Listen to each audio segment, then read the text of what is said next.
coming to our Wellbeing Festival. Come in, no problem. It's my great pleasure to introduce Dr Carlie Grindey and Tarun Pamneja.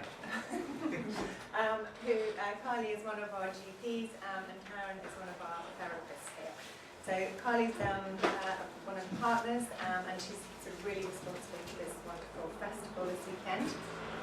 Carlie worked for a long time in paediatrics and then more recently in psychiatry and now joined us at the Wellbeing Centre here. Carlie's got a real interest in the mind, body and how that works. You can kind of bring that into medicine. And Tarun has worked in psychotherapy and psychology for about 30 years and also has a very strong interest in the mind-body axis, and they're just going to be talking to us about fatigue coming from their different. Thanks, Take it away. Okay, hi, thanks Laura. So, fatigue, it's something we do all know, I'm sure. We know the experience of it, but it does mean different things to different people, and there are different types of fatigue. And obviously this is a short talk for me, so we're just going to cover a few things briefly, and there are some concepts I really want to get across that I think are really vital to recovering from fatigue. So, we all know what that feels like, don't we? Laid low, heaviness, not wanting to get up, and a little bit of a sad face. So what is it? So we can use words like tiredness, feeling weak, exhausted, drained, and lethargy. And we all will experience this at some time. It's a normal thing to be tired if we've exerted ourselves, and fatigue is not necessarily something abnormal. But in certain disease states, it can become abnormal, and that can be something we have to deal with. And it's a big part of being unwell, and learning how to deal with fatigue is a big part of getting better. It can be an important part of getting better. So there's fatigue that we experience every day, and then also there's chronic fatigue syndrome. I'm just going to talk a little bit about that. It's a slightly different kettle of fish, and whereas the fatigue we'd experience every day is, can be related to exertion or having been unwell, chronic fatigue syndrome becomes chronic because we develop sort of abnormal responses to it. And as part of it, you can actually develop a vicious cycle of resting too much, so that you then become deconditioned and your muscles become weaker, and then that can keep you stuck in this cycle of fatigue, which can go on for a long time. So when somebody's talking about chronic fatigue syndrome, they're talking about fatigue that has hit them at a certain time, and they will give you a definite period that it started at. They'll experience this deconditioning where when they try to get going things don't work, and the more they rest, actually the more tired they get. It's severe and disabling. It affects people mentally and physically. And they'll typically describe having fatigue or malaise sort of up to a day after some heavy activity, and that can last for days. So these are the definitions for national guidelines for chronic fatigue syndrome. So for this, it has to have been going on at least 4 months for adults and 3 months for children, and over 50% of the time. And there are other symptoms that can come with it, so other feelings in the body of muscle pain, sleep, mood disturbance, frequent colds and infections, and brain fog. Now for chronic fatigue syndrome, we have national guidelines, we have experts, there are studies that have been done. The main therapies that have been proven to be beneficial are cognitive behaviour therapy, which is a form of counselling or psychotherapy where you look at how your thoughts are related to your emotions and your behaviours, and looking at, in chronic fatigue particularly, a therapist would look with you at how your thoughts are related to feelings and sensations in your body, and how those feelings and sensations in your body will feed back to you messages about stopping. And in chronic fatigue, the messages and the boundaries between will become abnormal. So the therapist would look to you at creating sort of healthier sort of understanding of the different messages coming from your body. Graded exercise therapy is the other mainstay of treatment, which is about coming back to coming back to your limits of what you can do, and then very gently increasing it, but with a plan, and also recording your activities. So those are the recommended ways of dealing with chronic fatigue.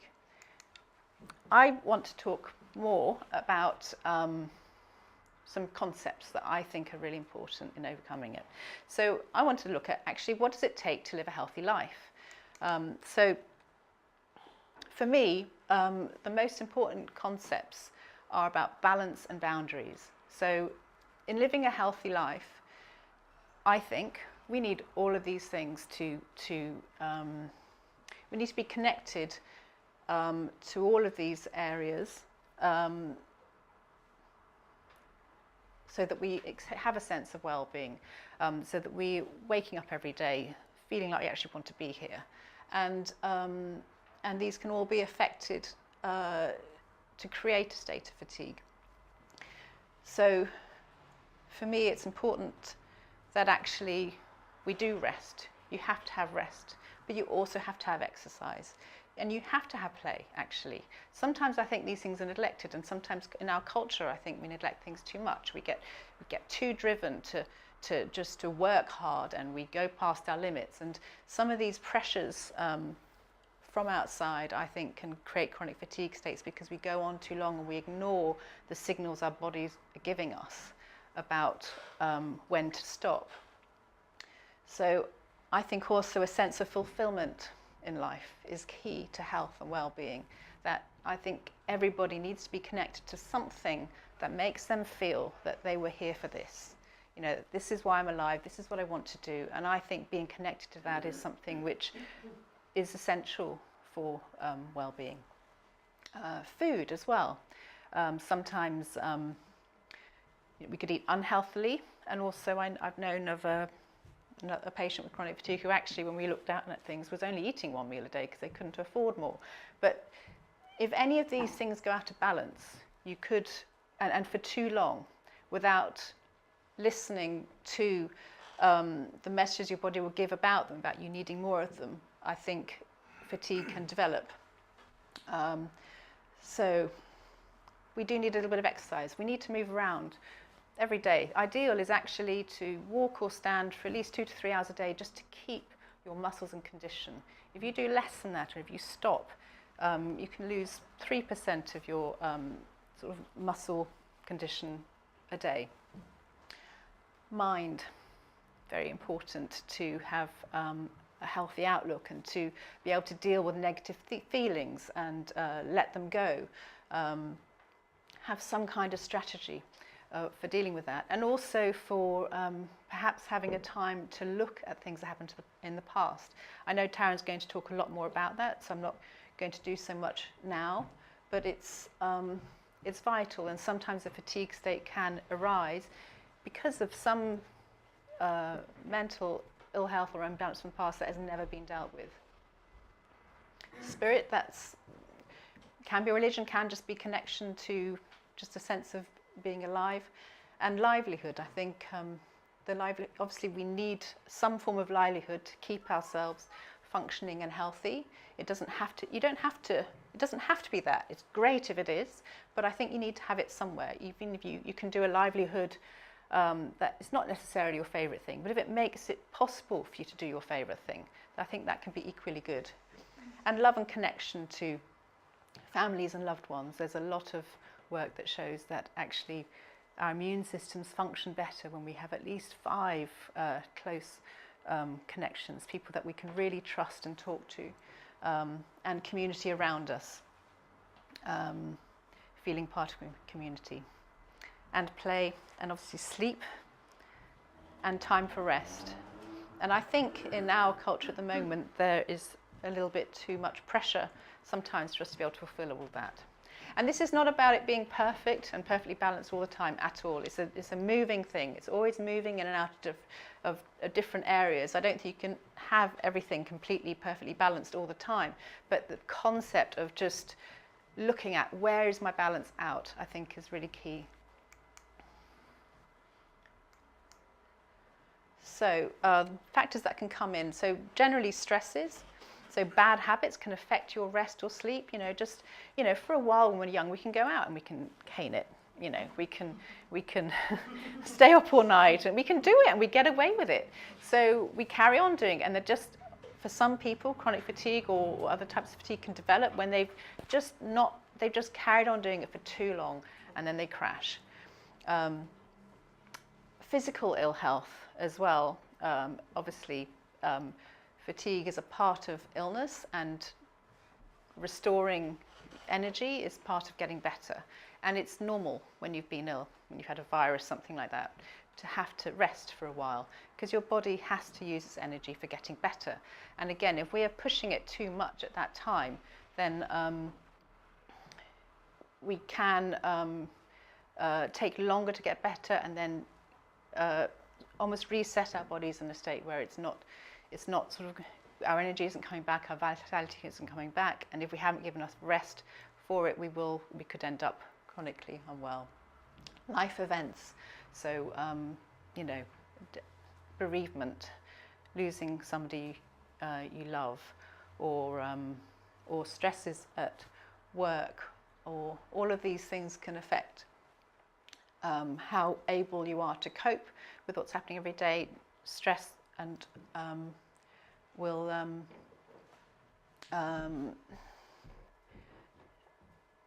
it directly affects your hormones and your nervous system, so that you end up with being less resilient to illness. And it's good to have a way of dealing with the life events and stresses that are coming your way, and learning to deal with that stress manager is a critical part of dealing with fatigue. I've talked about cultural pressures already. So I think one of the first steps, if you're dealing with fatigue, is to work out where you are in that cycle. One of the things that I think is most difficult for people is to actually acknowledge that they have fatigue. It's a bit stigmatized in our culture. There's a lot of emphasis on, pushing through and achieving a lot of things in our culture in particular. And I think that culture and that environment influences people to go past their boundaries, when actually at the time their body was telling them they needed to stop. Something was telling them, and I think we ignore it. And finding out where your boundary is, again, I think is key to getting better.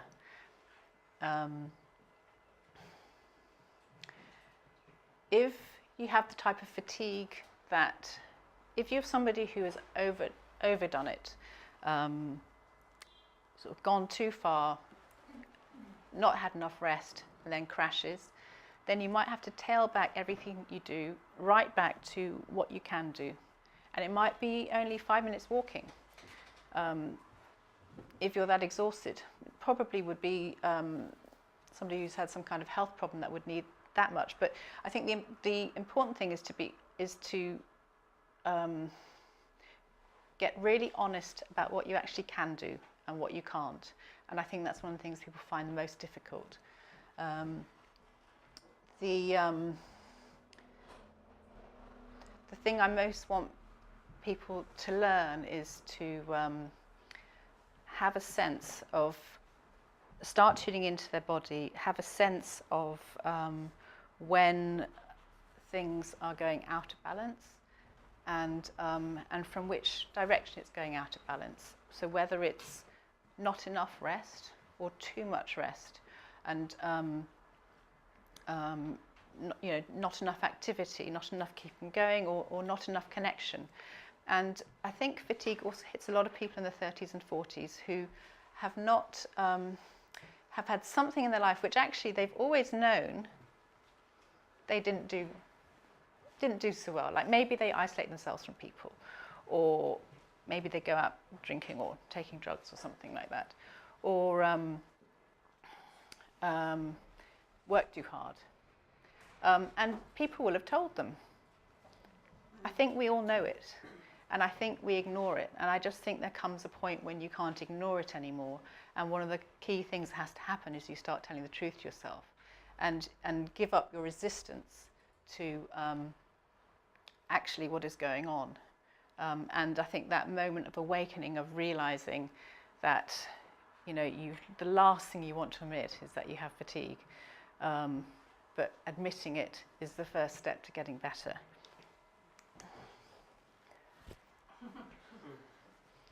So, I mean, having fatigue is frustrating.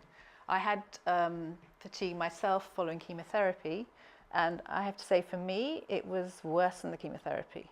I was okay at dealing with chemotherapy. I'd looked after children having it, so they were a great example. But the fatigue was relentless. It's frustrating. It feels like it's endless, and you can't. It just takes over everything. It affects every single part of your life. Even if you know beforehand the things that you can do to keep yourself well, they're going to be affected because you can't necessarily do them anymore. You might not be able to do simple things like keep your house as tidy as you wanted to. You might have to consciously decide to clean less often because you become too exhausted when you do it.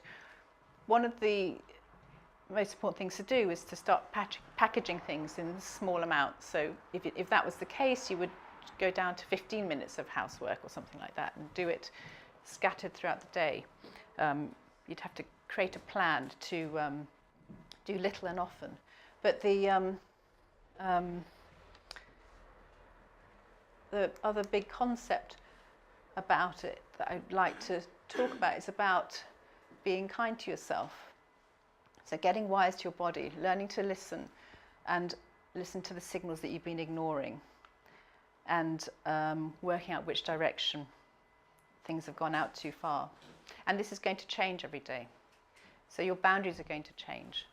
But as you tune in and work out where you are and get really honest about where you are. So a typical thing that could happen is as soon as somebody starts feeling well, they rush out and do a lot of things and then crash a day later. And I think everybody with fatigue will experience that. And it's okay, it's not wrong, it's part of the picture. But there comes a time when you have to start facing up to that you just can't do that. You can't push the boat out too far because the fatigue will win. I think you have to think of fatigue almost as your boss. And it's the most frustrating thing. I think that's one of the most difficult things for us in our culture to do, is actually to admit that something else is stronger than us and that we can't do everything we want to do and we can't be everything we want to be. And if you take it head on and you try to beat it and conquer it in an aggressive way, I think you will lose. If you try and force it, you'll crash.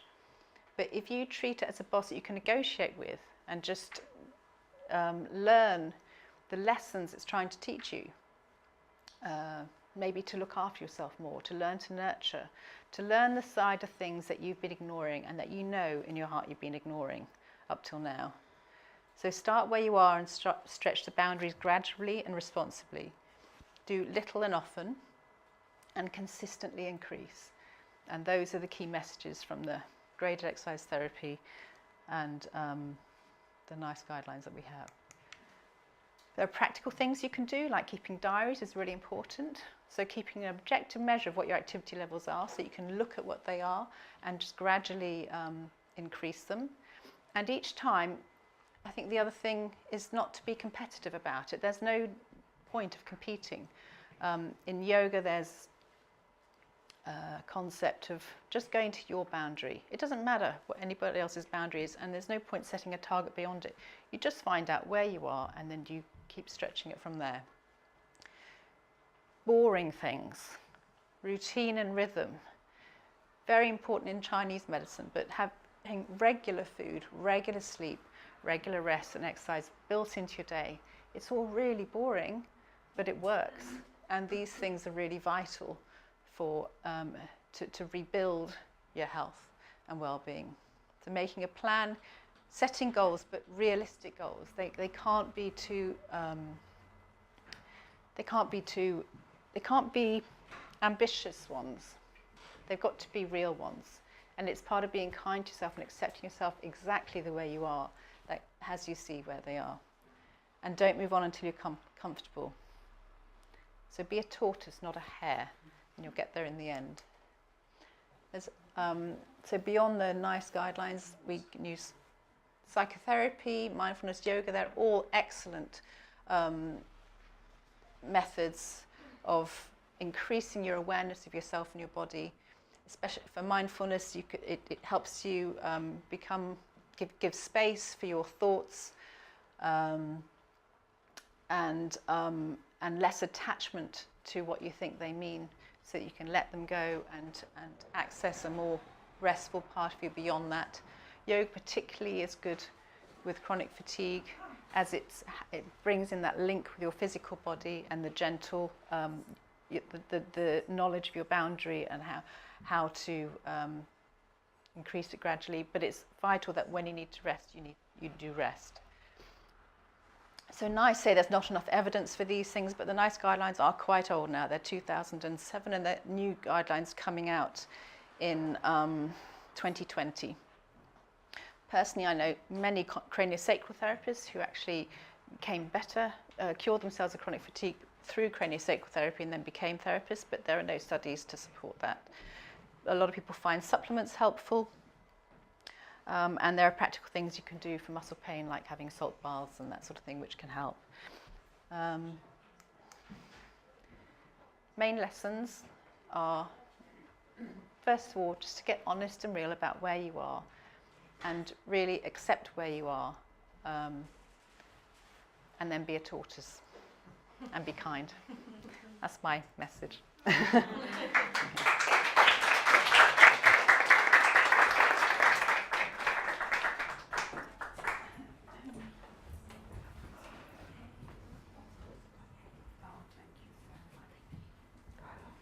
Hello. Right. Working with the body-mind in working with fatigue. Starting with really the fact that what Carlie's been emphasising, that our body and our mind are both involved. It's not just your body that's fatigued, your mind has got an active part to play in that. And to start with, we're so used to separating things so that we think our emotions are going on inside, our body doesn't show. If I feel embarrassed, my face will tell you I am feeling embarrassed right now, because standing in front of a crowd isn't easy for anyone. And your face tells you because it's your emotions showing. So that's really the basic premise of the work, that nothing is purely physical, that your mind is actively involved in everything, and not to think about the mind and the body as separate. It's body-mind or mind-body, whichever way you want to look at it. So, fatigue. How do I understand, how do psychologists understand fatigue? Really, it's in that headline I've got up there, which is a crash in our stress regulatory system. So we have lots of systems to regulate stress, and one of the main ones is the hypothalamus, the pituitary adrenal axis, which is parts of the brain and parts of our body to do with the kidneys, which are involved in managing stress through kind of regulating our environment, regulating the body in terms of producing the right hormones in the right quantities, and all that is involved. And what happens with fatigue is it doesn't come out of the blue. It comes at the time it comes because for a reason, and there's almost always early and persistent trauma has always been in the background of anyone or most people who've suffered. There are always exceptions, but most of the time there will be some trauma in the background of the person who's living with fatigue, and it might be early relationship trauma. It might be that they've grown up in a family where there was a lot of difficulties of all sorts. It could be violence, it could be abuse of some sort going on, and that has affected the way they've grown up. Their brain has developed in that kind of environment. So there will be lots of hormonal, I'll get into that later on actually, they will have gone through a constant state of fight or flight, so that they've kind of been growing up in a family.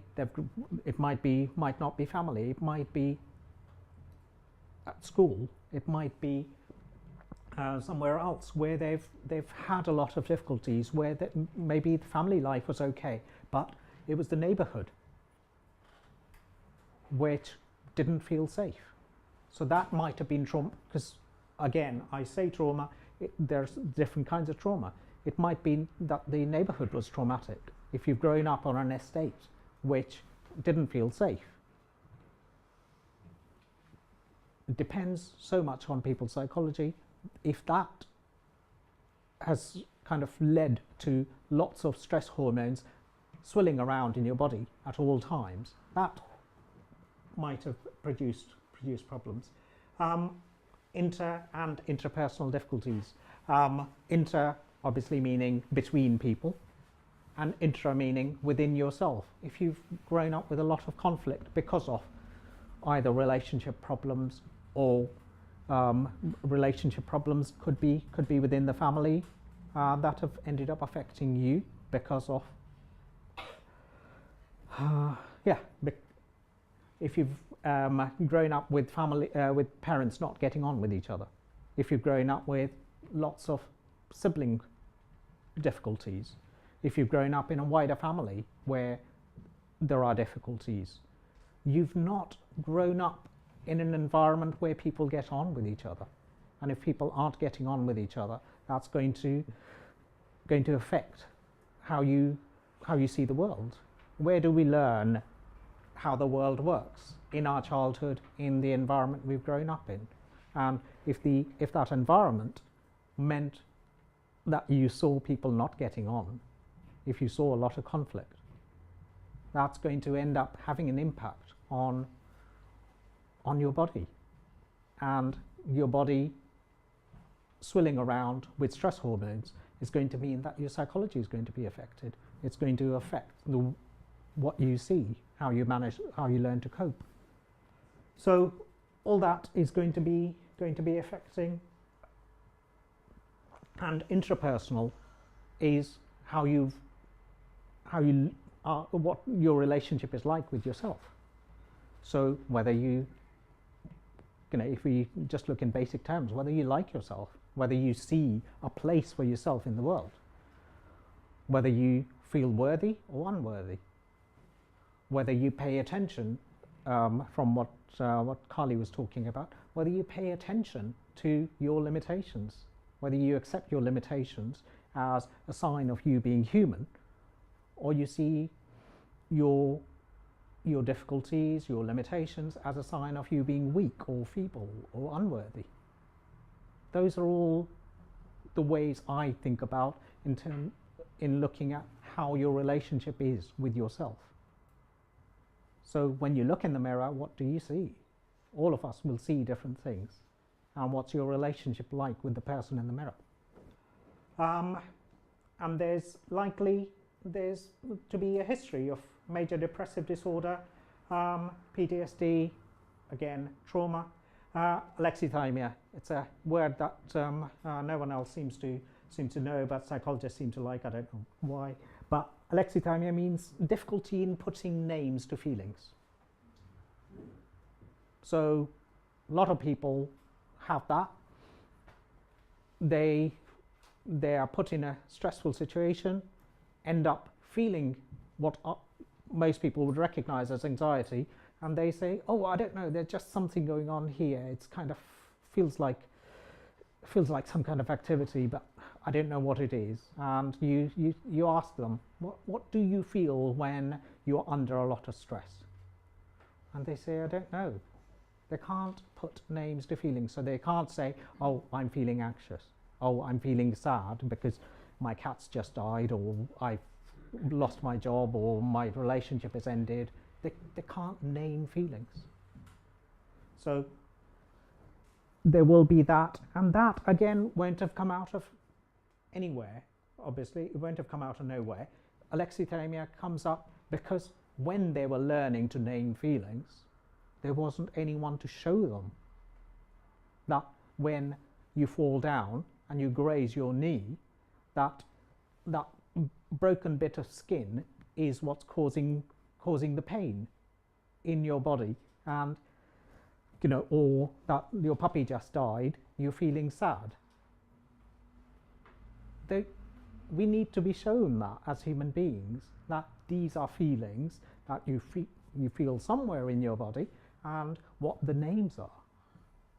A lot of people don't have the right environment to learn that. Perfectionism, again, the need to be perfect is something I think a lot of us would recognize. And again, it comes growing up in this society where being average isn't okay. Being run of the mill isn't fine. You have to excel. You have to be perfect. It's not easy growing up with things like that. And again, if you're growing up in an environment where there isn't love, we give ourselves reasons for why we're not getting love, because we're not good enough. Perfectionism comes out of that. Sleep and memory problems. I think a lot of us, I don't know if you've been to other talks, but around sleep and memory, our memories form when we're feeling safe, when we're feeling able to bring together what our experience in the world is and how we feel about it. That's how memories form and kind of settle in our mind. But if things haven't been safe, if you've grown up or are living, let's get away from growing up, but if you're just living in an environment where things aren't safe, you might develop memory problems. So all that comes together and are signs really of fatigue. Sorry, I'm getting confused here now, aren't I? But all these will have been in the background. You might have started with not being able to sleep, not having memory problems, or interpersonal difficulties, and it kind of builds up. You get to a point where your body just gives up, and it's about learning to listen, trying to pay attention to, okay, as Carlie said, we are driven so much that we don't pay attention. And if we aren't paying attention, the messages from our body get louder and louder. So Carlie's first picture of the person on the floor, on the bed, giving up. It's because your body's been sending you messages, you haven't been listening. So the messages get louder, stronger. And fatigue comes in and saying, you're not going anywhere until you pay attention to what I've been trying to tell you for years. So just a basic diagram of what parts of us are mostly involved in what I'm trying to talk about here. So stress is psychological and physical. a lot of people think about stress in terms of, oh, because there's a difficulty at work, because there's a relationship problems. We need to get away from stress just in terms of quantitative stress. It's in looking at it as actually our body is under stress at all times. Just in living, just getting up in the day and getting going is a stress. You could think about it just as load. There is always a load on our body in keeping going through life, getting going with the day. So I'm not going to go into details. Actually, I didn't look at the time. How much time do I have? We've got another 25 minutes till the end. Right, okay, but we want questions. Yeah, okay, I'll just try. I won't go into details on the different parts of the brain there, probably because I'm so nervous I can't actually remember. There's the hypothalamus is one big part of the system. It's called hypothalamic adrenal axis, so it would be. You've got the pituitary gland, which produces a lot of the hormones we're interested in, and they go through the kidneys and the adrenal cortex. And cortisol is something I'm sure you've heard of, which is a the fundamental stress hormone involved in the levels start rising up in the morning as you get up. Within 30 to 45 minutes of you waking up, the cortisol levels are the highest because you need that to actually get you going. And again, that relates to what I said. It's not that we're all stressed in the morning, which a lot of us are, even on a Sunday morning. The cortisol levels are just needed to get you going through the day, get you started. So we need that, and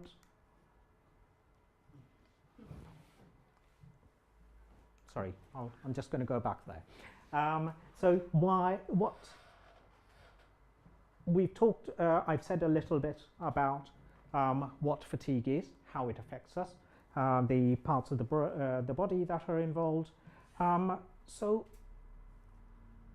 if this is what's happening in fatigue, that there's a part of our body which is involved in normal activity, but it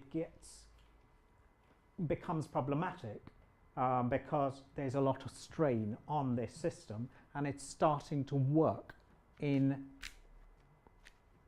problematic way, because there's a feedback system going on between our body and our brain, because our body, if it's under stress, receiving a lot of cortisol, will tell the brain to start producing less. But that system goes wrong in fatigue. So what happens is you've grown up in an environment where there's always been a lot of stress, where your brain, your body just hasn't learnt what is normal. And if you haven't learnt what is normal, that system is under stress. And that system won't produce the levels of the hormones that are needed at the right time. So in the morning, it often happens with fatigue that the cortisol levels are much lower than normal. So you don't have the energy to get up. And again, if you've had lots of problems in the family when you're growing up or recently, which mean that your sleep patterns are all over the place, it ends up having an impact again on the brain as well as the chemicals. So your cortisol in fatigue, cortisol levels at night time are much higher, and if they are higher, you're going to have difficulty sleeping. So all that needs to be brought into into balance. Balance is the word really that Carlie was emphasising, that I'm going to emphasise.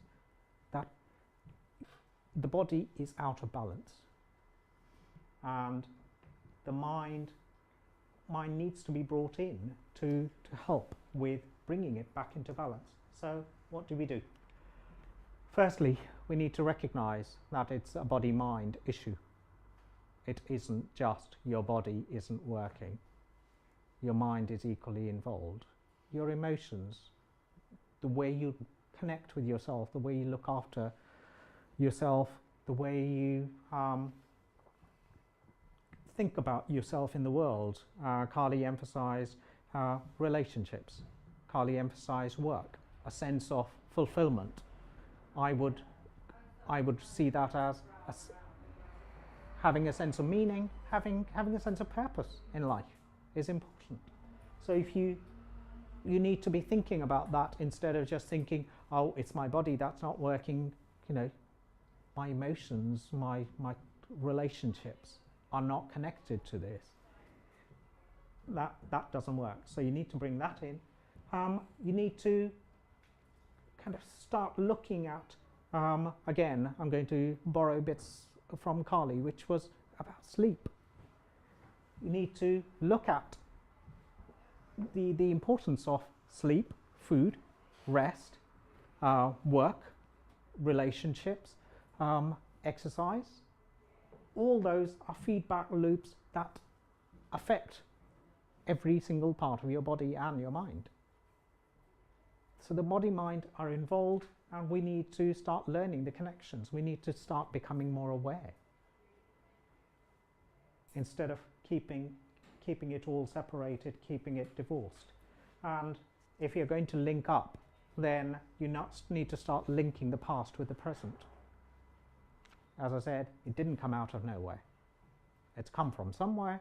You need to understand how you've been affected, what happened in your past, and what's happening now with your fatigue, with your levels of energy, with the state of your body. It's, if you are a child, if you were a child, which we all were at one point, and you were growing up in an environment where there was mum and dad always had difficulties, or you were brought up in poverty, or whatever it might have been, whatever kind of stress it was, it will have affected your body, especially if it started when you were very young. I mean, there's prenatal stress, there's postnatal stress. So if your mum was under stress, if the family system was under stress when you were growing up, that will have predisposed your body to suffering some of this, because our body, our mind, our brain doesn't kind of grow in a vacuum. If the system, family system or work system, if the state of the country when you were growing up was stressful, because there was war, there was rationing, there was whatever it was, that will have affected your mum's body and predispose your brain not to develop in the way that a normal brain might have developed. So making those links, linking the fact that if you're, I said earlier about alexithymia, if your parents found it difficult to name emotions, you will find it difficult to name emotions, because you didn't grow up with people who knew. So again, as I said, we need to be shown. It doesn't come out of books. Not everything does. So that will affect what you grow up with.